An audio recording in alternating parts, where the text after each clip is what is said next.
Despite there being entire university departments devoted in one way or another to white privilege, the arguments for it are actually fairly simple. Once you move away from the purported experience, the claims of psychological hardship and the artistic and trance-like inductions to walk in the shoes of the oppressed, it's actually a fairly small set of mostly easily verifiable and falsifiable claims. Here I'll be talking about inheritance, education, and employment. Race and wealth inheritance. The Federal Reserve had a paper talking about race differences in wealth and inheritance, and there's some interesting data relevant to white privilege arguments here. One way to think about this is in terms of 8-hour days needed to work at $20 an hour to earn this inheritance. For anyone receiving no inheritance, which includes 77.1% of whites, to earn the median white inheritance, you would have to work 79 days. And another thing to keep in mind is that if you get any inheritance at all, you just got more inheritance than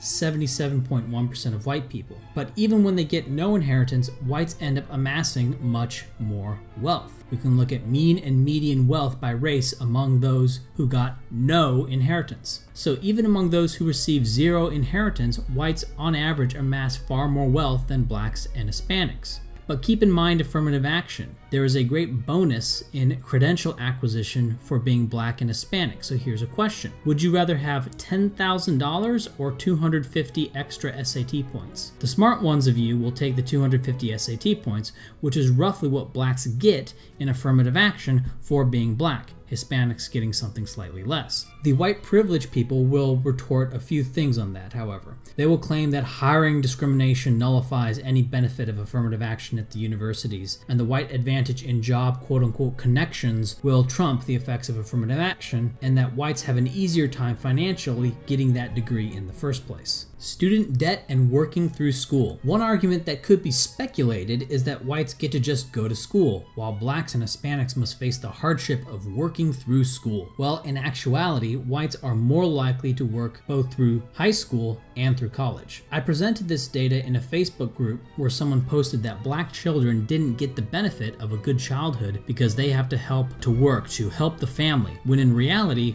white kids work more. Humorously, there were several responses saying that this proves employer discrimination, i.e., if black minors are working more than white minors, that's because they have to, because of some system of oppression, while white minors are free to have their work-free childhoods. But if white minors end up working more than black minors, well, that's because employers are discriminating against black minors. So whatever the case may be, the brown people are put upon and deserve some sort of restitution. Yet despite all of this, white college graduates have basically the same amount of debt as black and Hispanic college graduates upon graduation. This may seem to contradict some other data you see saying that blacks and Hispanics have higher student loans on average, and this is true, but they are the same upon graduation, or very close to it. But the point is that even though whites are more likely to work through college, they end up roughly the same amount of student debt as blacks and Hispanics upon graduation, or at least the males do. In addition, there were not any significant differences between whites, blacks, and Hispanics in terms of how many of them got their parents to pay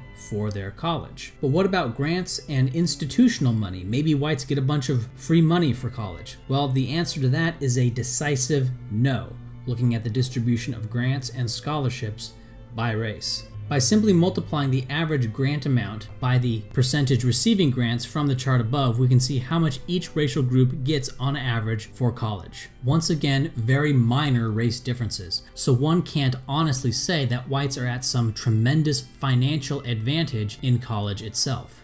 Employer discrimination. Now, as argued elsewhere, due to affirmative action, it is perfectly rational for employers to discriminate against blacks and Hispanics given the same credential. And a link to that for the YouTube video will be in the description. This is because it is easier for blacks and Hispanics to get an elite institution degree, and with that elite institution degree, to then develop the work experience that an entry-level Harvard grad gets. That said, one thing that the white privilege pushers will argue is that non-whites get discriminated against in job application and don't get as many callbacks. And they will run stories about a woman who changed her name to sound more white and got 10 times as many callbacks, or other anecdotes showing similarly extreme effects. The actual experimental data is a bit more mundane, with the white callback rates being from 0.946 to 1.506 times the the black callback rate given identical applications.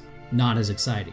So, regarding the stories of a name change to a whiter sounding name resulting in a tenfold increase in callbacks, as you may have heard, well, that may or may not have happened. Outliers do exist or could have been just completely made up for that story. Let's take 1.5 and say that whites are 1.5 times as likely as blacks to get a callback for a job application. Well, what does that mean in practical terms? It means that a black person has to send out 15 applications to get the same result as a white person who sends out 10 applications. A 50% higher callback rate seems like a big deal at first blush until you break it down and think about what it actually means in practical terms. It means a few more applications, but let me ask you this. Would you rather have a degree in sociology from Yale but have to send out 15 applications to get the same result as a white person with a sociology degree from Yale, sending out 10 applications? Or would you rather have that degree in sociology from Georgia Tech? Would you rather have to send out 5 more applications or go to a worse school?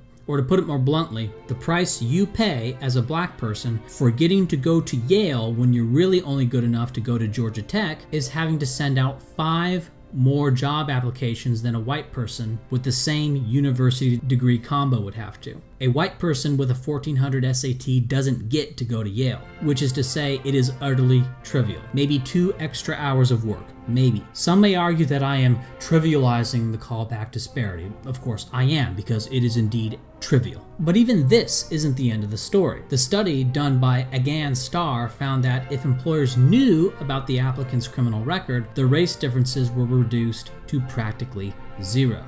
As an aside, the paper argues that the box, or the right of employers to demand criminal records, should be banned because it results in former criminals having a more difficult time getting jobs. But as it happens, asking for a criminal record appears to entirely eliminate the racial gap for non-criminals. The obvious white privilege retort, of course, is that the cops and courts are biased against blacks and Hispanics. But when I heard this, I thought about this infamous or famous cartoon that was spread around the internet on white privilege, and one of the panels was this. I was able to track down the study that this is based on. It's from 2003, and whites with a criminal record were 5% more likely to get hired than a black without one. However, they did not control for resume quality or credentials, i.e. the white applicants probably had better resumes across the board. As seen above, when blacks and whites have the same resume credentials and the same criminal or lack of criminal record, they get hired at almost exactly the same rates. Job networks and connections. The last real argument regarding employment would be networks, i.e. filling jobs via word-of-mouth networks. Who you know. When told that they benefit from this, I think most white people, probably around 77% of them, would say, "What the hell are you talking about?" But the biggest problem with the job networks argument is that there's no way to really measure its practical effects, to say how much white people benefit from this. And I think its unfalsifiability is the reason it's invoked a lot. However, we can look at incomes of first-generation immigrants to the United States, who presumably have fewer quote-unquote connections than non-immigrant populations on average. So first we can look at the median household income of ethnic groups and racial groups in the United States in 2013. And we can compare this to the median household income for first-generation immigrants to the United States. Just eyeballing the numbers, it doesn't look like US-born citizens earn more money than first-generation immigrants of similar origin. I compiled a list of these two groups for median household income in 2013. So we can see that immigration status doesn't seem to matter much. I put Asian in quotes because that could mean anything from Burmese to Indonesian to Japanese to Xinjiang. This is not a slam dunk against the work connections hypothesis, but it is certainly not what you would predict if work connections were really important. And besides, the people who push work connections never give any quantifiable argument as to its effects on racial disparities anyway. They'll just say something like, 85% of jobs are filled without an advertisement, but by word of mouth. Now, I have a personal experience of 2 chemical engineers I knew back in college. One went to go work for a company that his dad worked in, getting his job based on the connection and word of mouth. The other applied to 3 companies and got 2 offers. Fair enough, chemical engineers are incredibly high demand, but the one who had to apply for jobs ended up liking his job more and currently makes more money than the one who got his job via family connection. course, personal experience doesn't mean some sort of general truth, but I can point to anecdotes of connections not mattering. And I'm sure the white privileged people can point to examples they know of connections mattering. And from there, make the leap that white people are the beneficiaries of massive connections at a higher rate than blacks and Hispanics. But this is spurious. It's just storytelling. But what about the gaps? When you knock down circumstantial explanations for race differences in anything, the believer in biological equality between the races begins to get frustrated and will say, well, then why are there these gaps? Gaps in health, gaps in wealth, gaps in income, gaps in proportion of doctors and scientists and engineers, gaps in the proportion going to prison.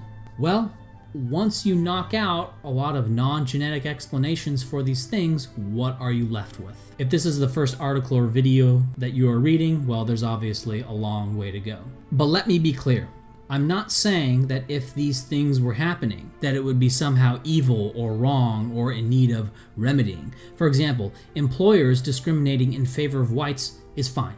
There's nothing wrong with that. Whites having more money and passing that on to their offspring, nothing wrong with that. And blacks are not entitled to any of that were it happening in a significant way. Or that blacks having more student debt upon graduation. I'm not saying that that would necessarily be unfair or nefarious. Or that there's something evil about whites looking out for each other and putting whites first and having white spaces and having white only spaces, a space for us, a space for our people, not for your people, for our people. Okay, it's a family business, and race is in a sense a broader yet shallower family. No group of people has any right to have access to whites. By arguing that these things are not happening, that there is in fact no white privilege, don't infer from that I have accepted the premise that some sort of major inequality is evil and must be fixed if it were happening.